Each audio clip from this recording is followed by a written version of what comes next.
Pero paano kapag hindi na panahon ng kamyas at ubos na ang bunga sa puno? May nalalaglag bang bunga ng kamyas sa inyong bakuran? Madalas kasi, saka lang tayo kumukuha ng kamyas kapag kailangan na ng pang-asim sa ulam. Pero paano kapag hindi na panahon ng kamyas at ubos na ang bunga sa puno? Sa videong ito, tuturuan ko kayo ng simpleng pambahay na paraan kung paano mag-preserve ng kamyas para magamit pa sa mga susunod na buwan.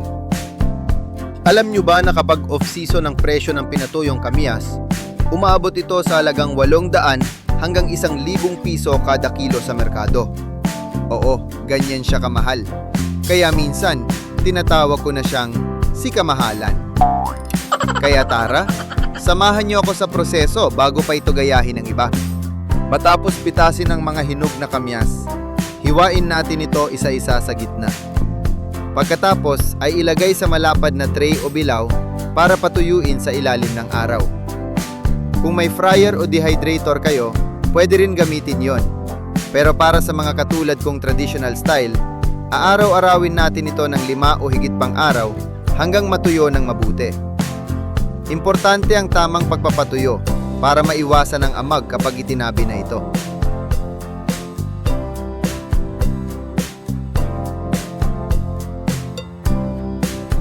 Pagkaraan ng 5 araw, ito na ang itsura ng ating mga tray ng kamyas. Hindi pa rin siya gaanong tuyo, kaya ibibilad ko pa ulit ng mga 3 araw para siguradong tuyo talaga. Mas mabuti ng sobrang bilad kaysa magkaroon ng amag habang nakaimbak. At ito na ang ating pinatuyong kamyas. Yung 6 na tray na kamyas, naging isang maliit na bilaw na lang matapos matuyo. Diyan mo talaga maiintindihan kung bakit mahal ang preserved na kamyas.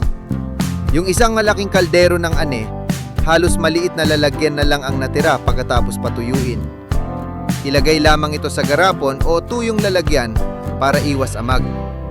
At kung sakaling magkaroon man ng amag dahil kulang sa bilad, hugasan lang bago gamitin. Ngayong tuyo na ang ating kamyas, magsasample naman tayo kung saan ito masarap gamitin. Pamilyar ba kayo sa sinaing na isda? Nako, dyan talagang panalo ang pinatuyong kamyas. Ang kagandahan pa nito, hindi na kailangan ng maraming rekado. Isa ito sa mga kilalang lutong Batangas. Pwede kayong gumamit ng tulingan, tambakol, galunggong o tanigi. Pero sa video natin ngayon, tulingan ang napili kong isaing. Mapapansin nyo rin na may mga taong may sariling paraan sa paghahanda ng isda, lalo na sa buntot nito.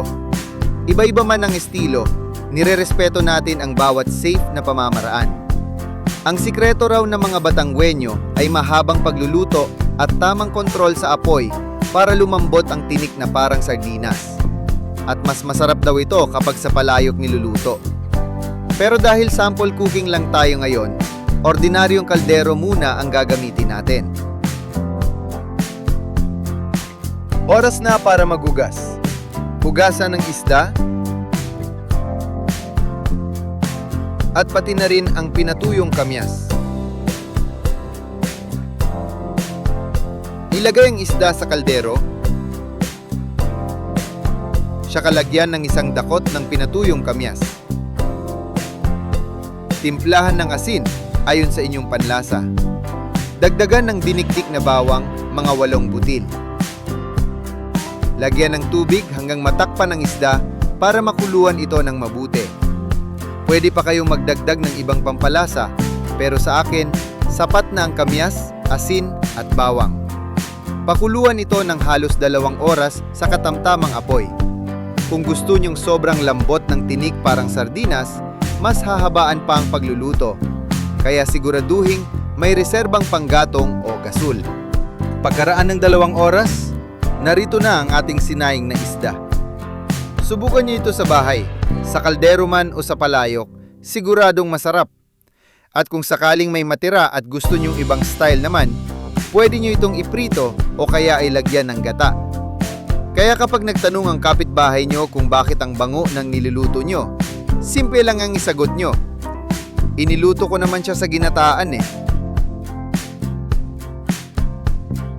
Kaya sa susunod na may makita kayong nalalaglag na kamyas, huwag niyong hayaang maging compost agad.